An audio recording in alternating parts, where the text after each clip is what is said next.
Basi tutandikidde wano olunaku olwajjo kooti yasobodde okubatenga esindise munywanyi omugagga w'Masaka yeesimbawo ku bwa meeya enjo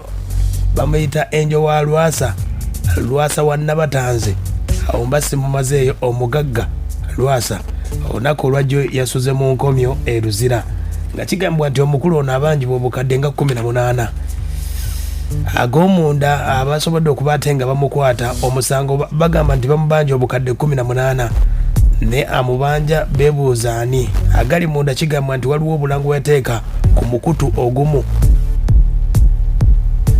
bulango yasobola okubatenga alanga bizinensi ze kati miliyoni 18 zasobodde okubatenga zimuteekako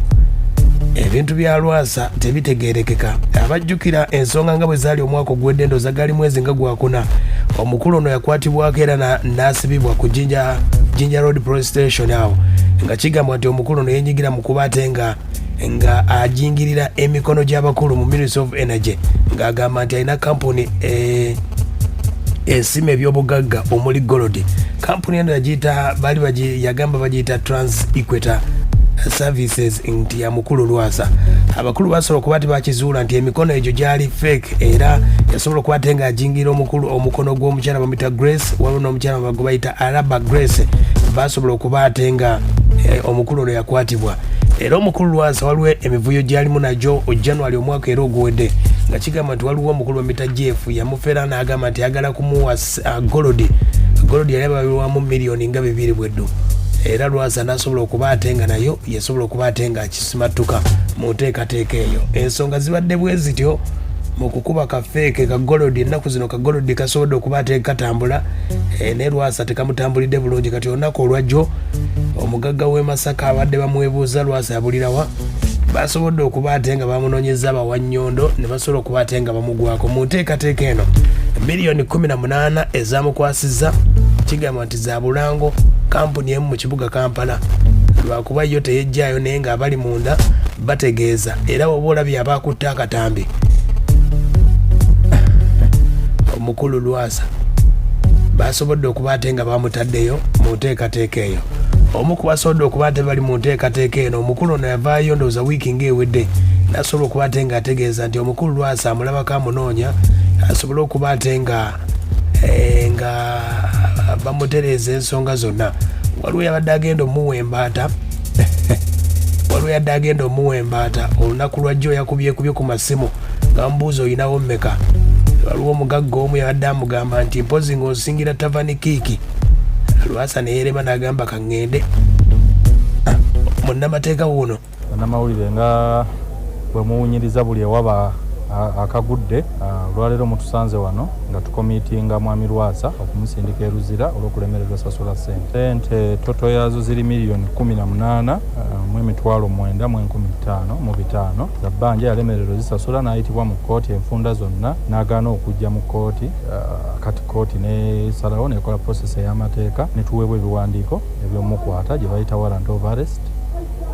n'akwatibwa n'aleetebwa wano kikoze obulungi bwatuuse mu kooti talimbye agambye ekituufu empapula yaziraba ne mawulire mwe twaziranga agezezzaako okwekwatakwata naye sente zimulemye okusasula n'olwekyo kooti nemubeerera ya kisa nemusindika e Luzira ekyamazima obwedda sente azoogerera mu biwandiiko mu bigambo naye nga sente enkalu zirindiddwa tuzirinze zikwatako zitubuze tewali nnusu yadde 10 z'ensonga z'omukulu omugagga Lwasa eyeesimbawo ku bwa meeya miliyoni 18 munnamateeka ng'ategeeza nti byonna byawedde bulungi era omukulu wanaaviirayo ng'alina kyasasuddeko oba oliawo ebbanja lino limaze emyaka 3 miliyoni 18 mu emitwalo 9 mu 15 mu bitaano kyo sente okuba entono oba ennyingi kisinziira ku oyo azoogera kuba naawe bw'ogenda mu bbanka ng'odipositinga $1 billion oteekako $1 billion only kitegeeza waliwo omuntu alaba nga billion emu ntono ate waliwo alaba nga emitwalo 10 mingi naye olwaleero mwami Lwasa sente zimuyinza obuzito miliyoni 18 mu mitwalo 9 n'ekitundu. So n'olwekyo nnyingi kuba zimule niyo sasula. Yagamba tumuyinako akasajja ku mutima. Mukutte kumubanja ssente z'alina osasula. Facebook bwe twamuweereza era n'atuddamu nti wangisebo. Aya basi mukulu oyo Lwasa. Ebintu bya Lwasa tebitegeerekeka olw'olumu bagamba ziba diversion olw'olumu amawulire gaba gasirise nnyo nga ayagala okuba ate ng'akomawo. Olunaku olwajjo Lwasa nga bamutwala bamusomedde nti bamubanja miliyoni 18,555. Bamutegeezezza nti ssebo mukulu Lwasa omugagga waakiri oba olinako 15,500 zisasule osobole oleme genda mu kkomera. Lwasa n'agaana n'ebintu bya Lwasa bino omukulu ensonga za Lwasa zezo nno kati ali mu nkomyo lwa miliyoni 18 byebimu ku bitambula ku mugagga meeya waffe eyeesimbawo ku bwa meeya era asigala meeya omukulu Lwasa.